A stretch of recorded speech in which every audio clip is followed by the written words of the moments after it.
Educación al Día, espacio alternativo y pluralista del equipo sindical de educadores demócratas de Antioquia.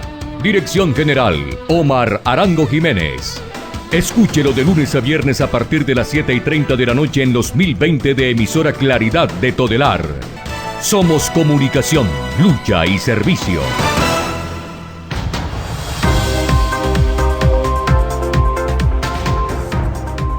Hola, ¿qué tal, amables oyentes de Educación al Día? Muy buenas noches. Les recordamos que este es el espacio radial del equipo sindical de educadores demócratas del departamento de Antioquia.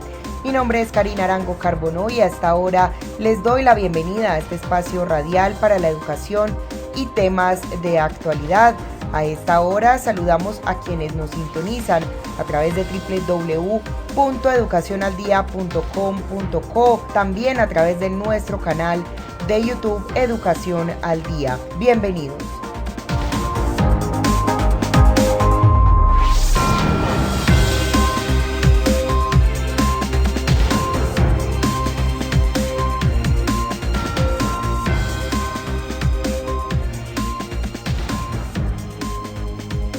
Iniciamos nuestro programa Educación al Día y se realizó la Junta Nacional de FECODE, en la cual se presentaron diferentes informes. Esta noche escucharemos precisamente el informe desde la Central Unitaria de Trabajadores CUT por Francisco Maltés, presidente de la central. Por eso escuchemos a continuación su intervención. El pasado mes de noviembre se cumplieron 5 años del acuerdo de paz firmado entre el Estado colombiano y las FARC, y 2 años del estallido social. Este acuerdo de paz, pese a las promesas electorales del presidente Duque de hacerlo trizas, no fue posible que se cumpliera esta promesa política del presidente Duque, porque es evidente que ha habido una movilización nacional, ha habido una movilización internacional muy fuerte para que el gobierno cumpla el acuerdo de paz. Y lo que ha hecho el gobierno frente a ese conjunto de presiones es, como decimos popularmente, atravesarse como una mula muerta para impedir el desarrollo del acuerdo de paz. Primero fueron obstrucciones de carácter económico para que la JEP no pudiera funcionar, reduciéndole el presupuesto. Los ataques sistemáticos a la JEP y a la Comisión de la Verdad, todo lo que tiene que ver con pasar de agache los asesinatos de los firmantes del acuerdo de paz, cerca de 300 excombatientes que han sido asesinados y el gobierno ya ni se pronuncia, no dice absolutamente nada. Pareciera que se hubiera vuelto una costumbre en el gobierno tolerar los asesinatos. Pese a todas estas obstrucciones económicas y políticas, hay que decir que el acuerdo viene marchando a troncas y a mochas, como decimos. Hay diferentes análisis que creo que los hizo León Valencia sobre cómo va el cumplimiento del acuerdo, que tiene muchas dificultades. Pero independientemente de las dificultades, hay que reseñar que este acuerdo ha permitido un nuevo entorno político, particularmente en las regiones, que permite que la movilización social se amplíe y se profundice. Y se amplía y se profundiza porque nuevos sectores sociales están llegando a la movilización social. Antaño estaba el movimiento sindical como el principal baluarte de las movilizaciones en Colombia. Particularmente el movimiento sindical, los estudiantes organizados, algunos ambientalistas, algunos defensores de derechos humanos, pero este entorno político que ha creado el acuerdo de paz ha hecho que la estigmatización a que históricamente ha sido sometidos los luchadores sociales por parte de la extrema derecha hoy no tenga mucho juego, no tenga mucho juego. Ese discurso de que los luchadores sociales son un apéndice de la guerrilla, digamos que ya no cala en la población como calaba antes. Y eso genera en muchos sectores de la sociedad, por supuesto, una mayor disposición a la movilización social. Eso fue lo que sucedió el 21 de diciembre del 2019 y eso es lo que sucedió el 28 de abril, desde el 28 de abril en este país. Amplios sectores de la población que por diferentes circunstancias no salían, encontraron un espacio político propicio para expresar su inconformidad con la política del gobierno del presidente Duque. Y en ese papel, en esa situación, el movimiento sindical ha jugado un papel importante y particularmente la CUT. Este tema hay que ponerlo siempre por delante porque a veces algunos compañeros se confunden y creen que esto fue en la primera línea que salió esto. En este salón, el 4 de octubre del 2019, la Junta Nacional de la CUT aprobó realizar un paro nacional el 21 de octubre.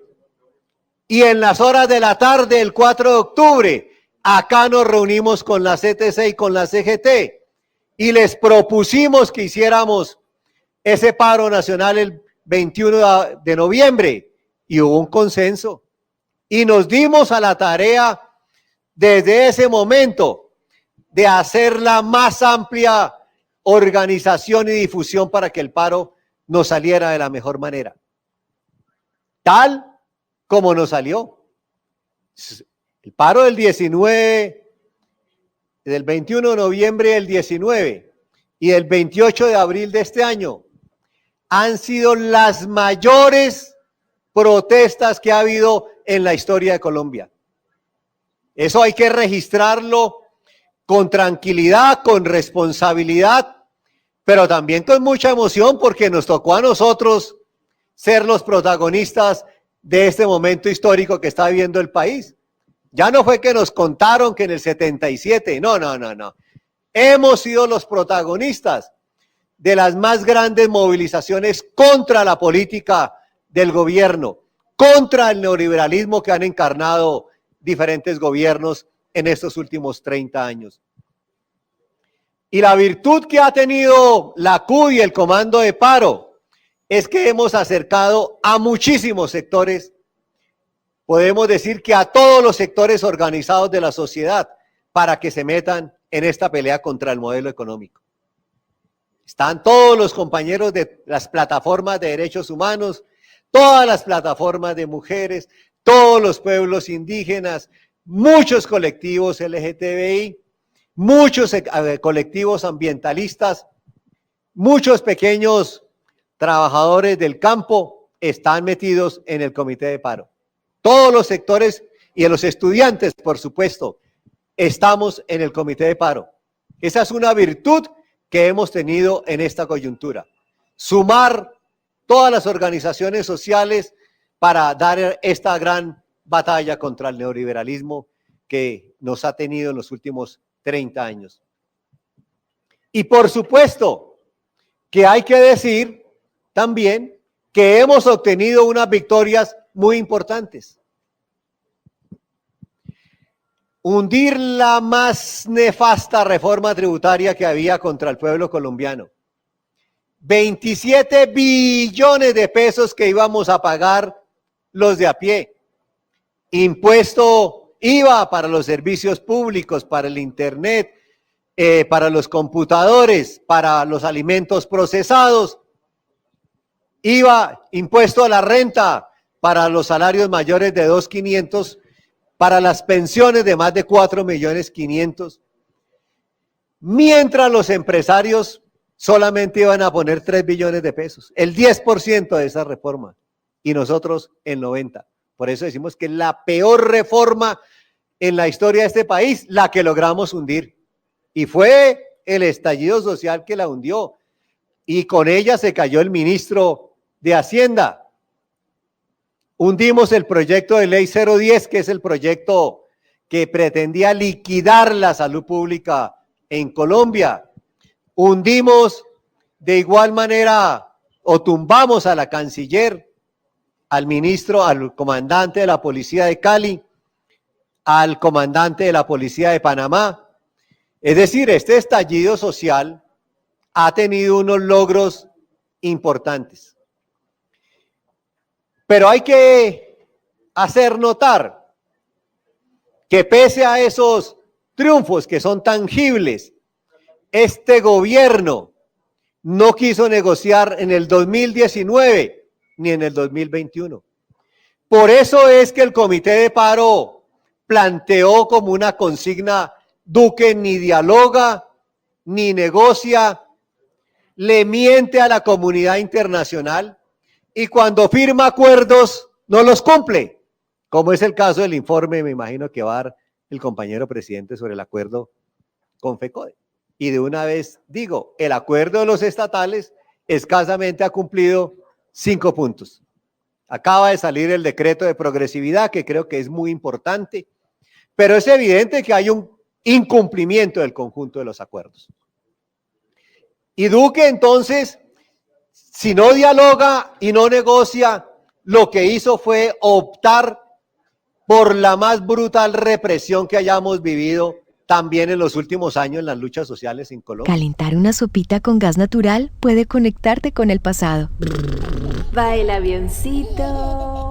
La energía de una canción con tu futuro amor. ¿Bailamos? Y un vaso de agua con una pausa en tu presente.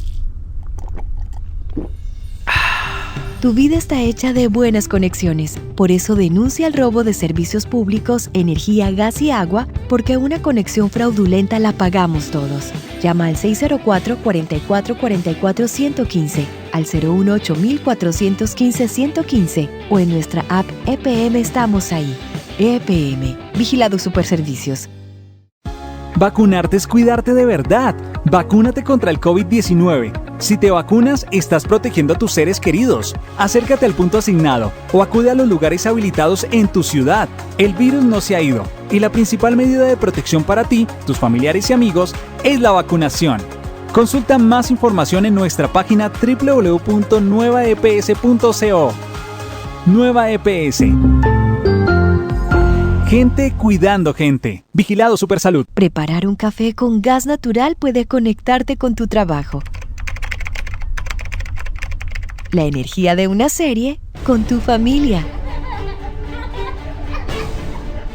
Invitar a una bebida refrescante con tus nuevos vecinos.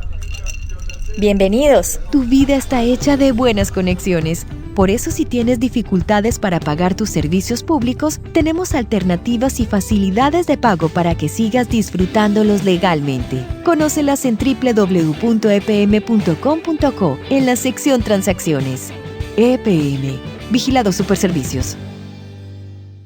El magisterio colombiano le sigue cumpliendo a los estudiantes y al país, pero el gobierno de Iván Duque le incumple a la educación. Exigimos la expedición de los actos administrativos, la implementación de los acuerdos, la conectividad y las condiciones para la presencialidad. No más dilación, no más corrupción. Por la defensa de la educación pública, unidos vamos con FECODE.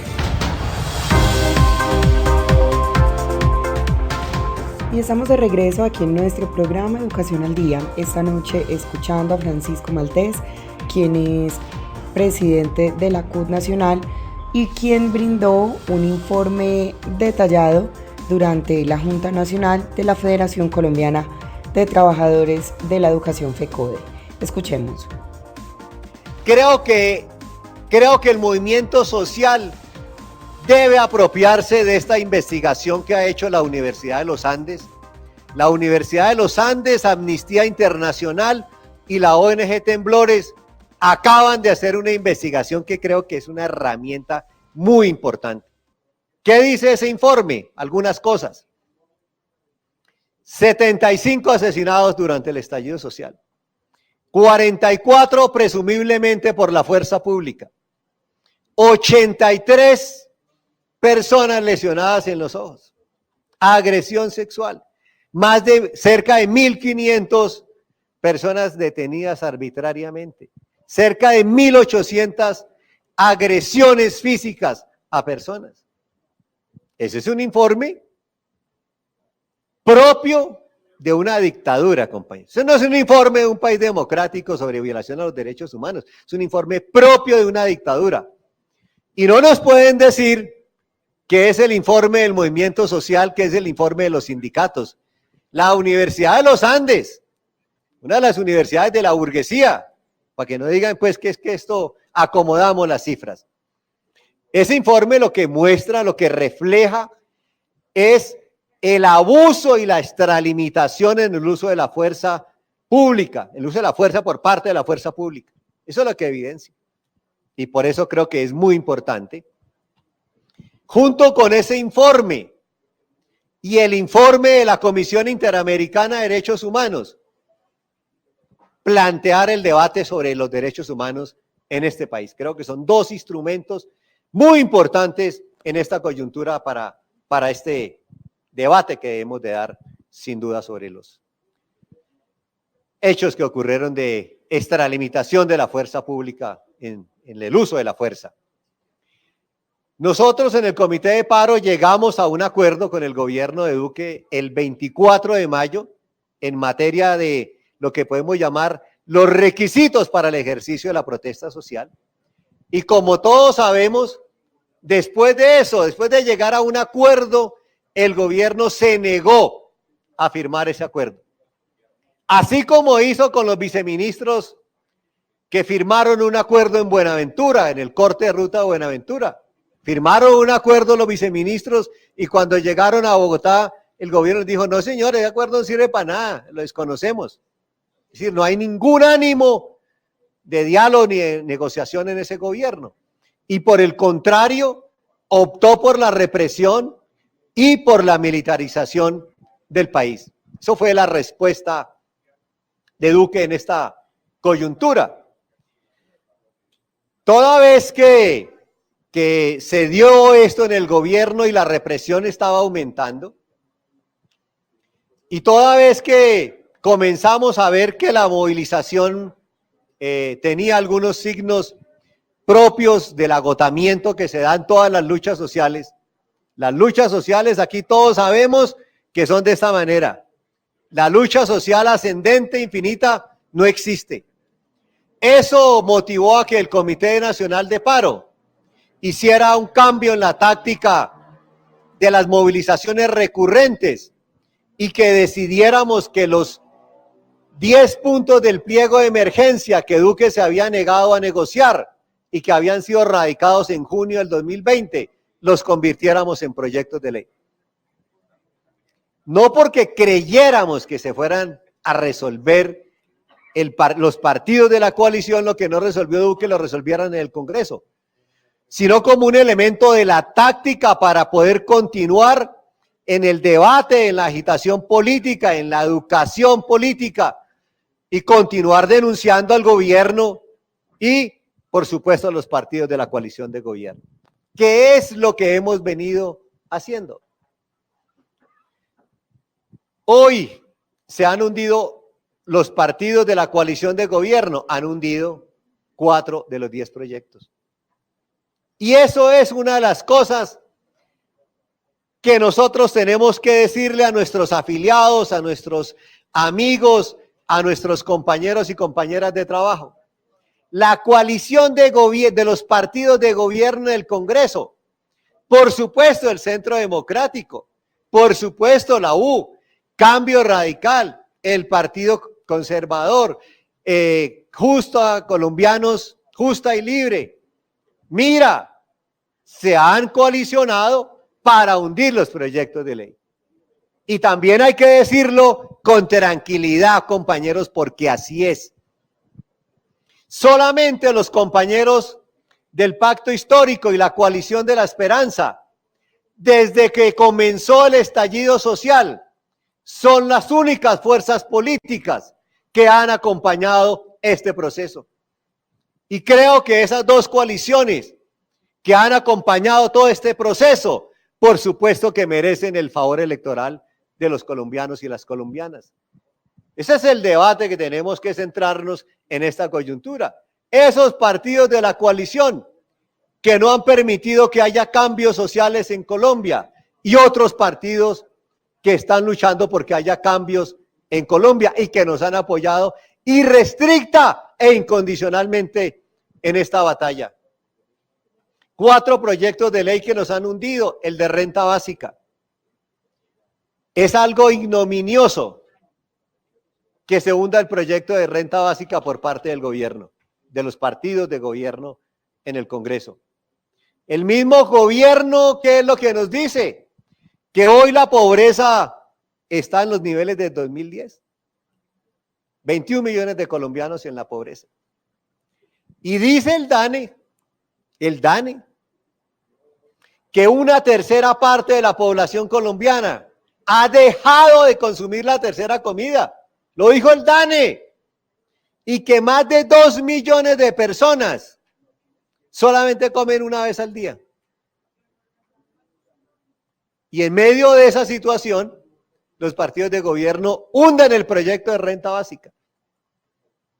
Eso es someter a los colombianos al hambre, a la pobreza y a la miseria. Por eso decimos que los proyectos eran para hacer debate político, que es lo que tenemos que hacer en esta coyuntura. El proyecto de ley de renta básica de alivio a los campesinos también se hundió. El proyecto de ley que pretendía liquidar definitivamente el 1174, que es una reforma laboral y pensional por la puerta de atrás, sobre lo cual creemos que fue declarado inconstitucional de una manera clara por la Corte Constitucional a través de la sentencia 306. También lo hundieron. Y el proyecto de ley que pretendía la desaparición del SMAT, que es una de las recomendaciones de la CIDH además.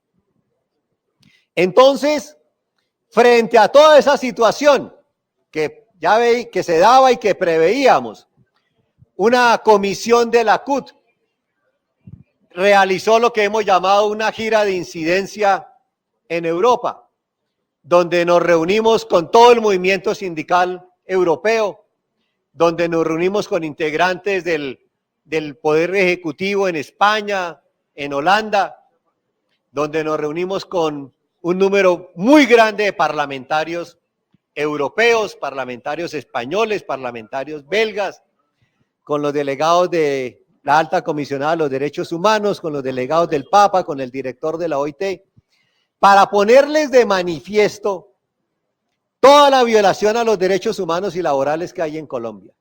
Y para pedirles, por supuesto, que se pronuncien, como lo han venido haciendo recientemente la Unión Europea, y creo que lo va a hacer las Naciones Unidas en materia de derechos humanos en estos días. Y pusimos también por delante, como un segundo elemento en este debate, denunciamos la posibilidad de un fraude electoral en Colombia, que es el otro elemento que debe centrar en alguna manera el debate en ese entorno internacional. Aquí todos sabemos de las discusiones y las diferencias que hay entre el señor del DANE y el registrador nacional. ¿Cómo así que el director del DANE dice que hay 3 millones de cédulas de personas muertas que están activas en el censo electoral? Y el registrador, en cambio de decir que deberían de ser dadas de baja, se hace como todos sabemos. Y continúan las 3 millones de cédulas de personas muertas en el censo electoral. Por ahí vi un Twitter del nieto de Rodrigo Lara Bonilla que dice que la cédula de Rodrigo Lara está vigente todavía en el censo electoral y fue asesinado en el 84, el 30 de abril del 84. 3 millones de cédulas pueden alterar cualquier proceso electoral en Colombia. Miren cómo fueron las últimas elecciones, compañeros. Miren los resultados de las últimas o de las tras antepenúltimas. Entonces, uno se pregunta, ¿por qué no se dan de baja las cédulas? Porque eso ha sido funcional a los partidos de gobierno históricamente. Y no son de ahora las denuncias de que votan los muertos. Creo que después de elecciones todos hemos oído esa serie de denuncias. Pues bien, en esta coyuntura donde las coaliciones alternativas tienen posibilidades de ser gobierno. Hay que poner eso en el centro del debate. Y le hemos planteado al Parlamento Europeo la necesidad de una misión de observación electoral para Colombia. Y una misión de observación electoral no para que venga el 13 de marzo. Venir el 13 de marzo no sirve para nada. Para que vengan ya, para que monitoreen cómo va a ser el cuento del software. Porque ahí está el tema, ahí está el quid del asunto. Y hay que decir que los parlamentarios de la Unión Europea con que hemos hablado, con que hablamos, están de acuerdo en este tema. Y así nos lo han manifestado el Parlamento, varios parlamentarios belgas que estuvieron esta semana, la semana pasada en Colombia. Entonces, creo que también hay que mover esta denuncia. La misión de observación electoral en Colombia, nos hemos reunido con ellos en varias ocasiones para plantearles cómo vamos a hacer este tema de la observación a las elecciones en Colombia. Finalmente, estamos en una recta final del año donde se discute el tema del salario mínimo, donde tenemos por delante un proceso electoral y sobre esto hay que decir lo siguiente. El movimiento sindical, la CUT, la CTC y la CGT vamos a llevar una propuesta unificada de solicitud de incremento salarial para el año 2022. Creemos que hay unas condiciones importantes que nos permiten tener muchos elementos para el debate en esta coyuntura. Están los premios Nobel de Economía que han demostrado a través de observaciones, como trabajan las ciencias sociales, a través de la observación de los fenómenos, que no es cierto que los incrementos en el salario aumenten el desempleo.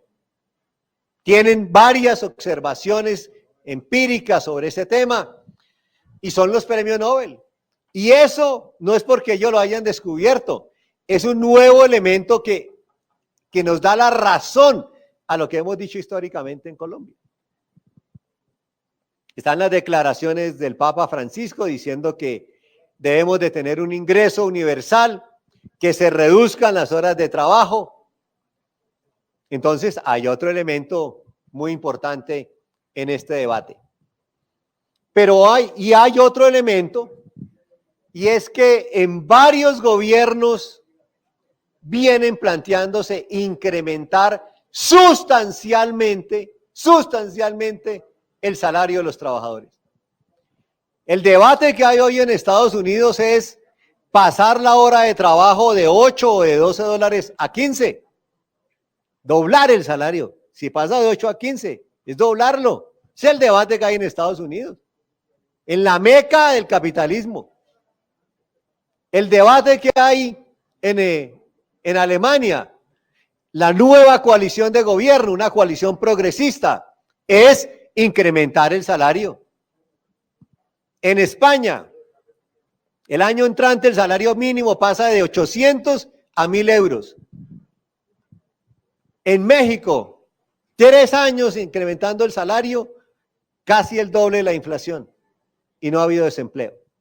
O sea, lo que quiero decir es que hoy tenemos más elementos frente a este debate y por supuesto que hay otros de naturaleza propia nuestra que son muy complicados.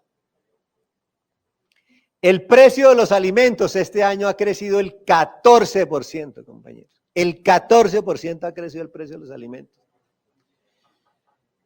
El precio de lo que llaman los bienes regulados, el petróleo, la energía, el gas, el agua, ha subido casi el 10%.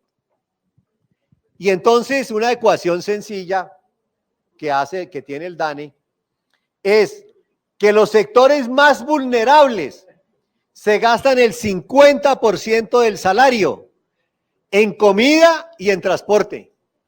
Entonces, eso quiere decir que la inflación les ha pegado durísimo, pese a que la inflación promedio está en el 5%. Vamos a llevar una propuesta unificada de manera unitaria, para ver cómo desentrabamos este año este tema. Vamos a llevar una propuesta unificada, vamos a pedir un incremento muy jugoso en el salario mínimo. Y quiero decir de una vez, aprovecho para decir una cosa.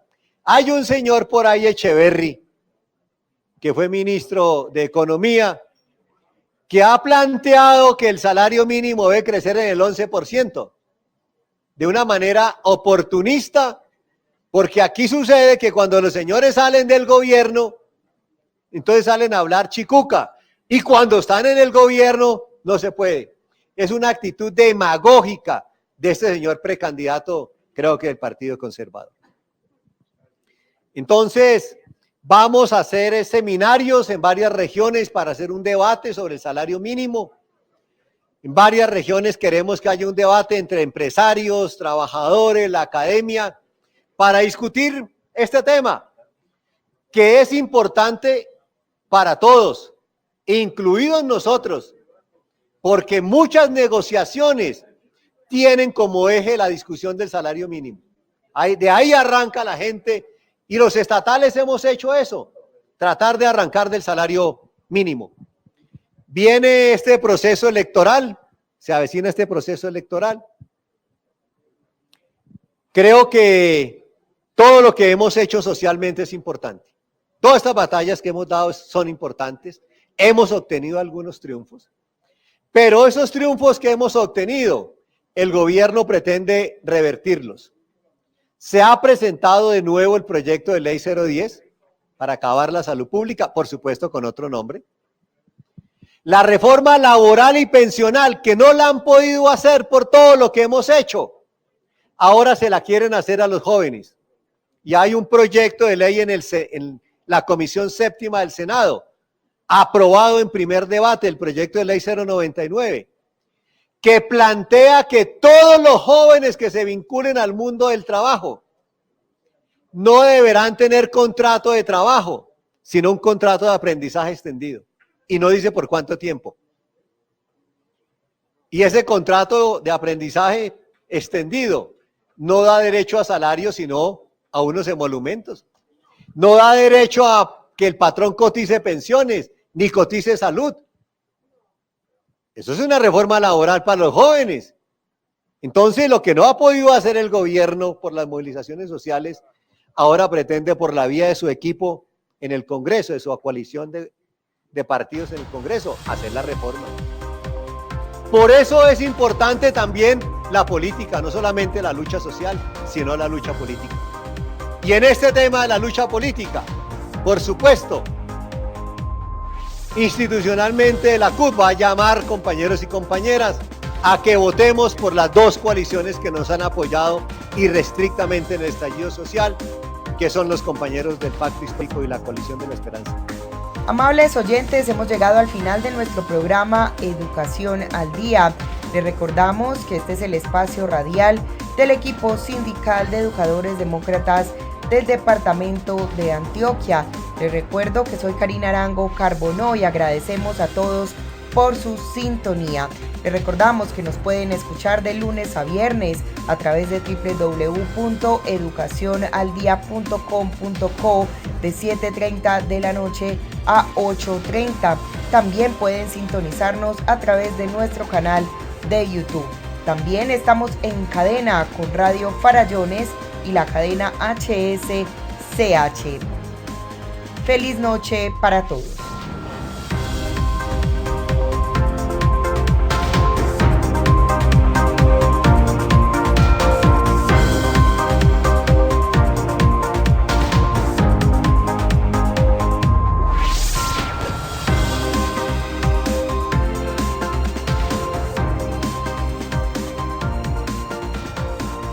Educación al Día, espacio alternativo y pluralista del equipo sindical de educadores demócratas de Antioquia. Dirección General, Omar Arango Jiménez.